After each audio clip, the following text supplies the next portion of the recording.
মাত্র 1 মিনিটের মধ্যে ASCII কোড এবং ইউনিকোডের পার্থক্য জেনে নেওয়া যাক। ASCII কোডের পূর্ণরূপ হলো American standard code for information interchange এবং ইউনিকোডের পূর্ণরূপ হলো ইউনিভার্সাল কোড। ASCII কোড সাধারণত 1 বাইট অথবা 8 বিটের হয়ে থাকে, যার মাধ্যমে 256টি অদ্বিতীয় চিহ্নকে চিহ্নিত করা যায়।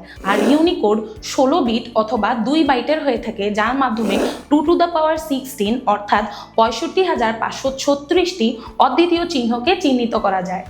কোনো সংখ্যাকে ASCII কোডে প্রকাশ করার জন্য কম বিট লাগে এবং কম মেমোরির প্রয়োজন হয়। অপরদিকে ইউনিকোডের মাধ্যমে কোনো সংখ্যাকে প্রকাশ করার জন্য আমাদের বেশি বিটের প্রয়োজন হয় এবং মেমোরি বেশি লাগে।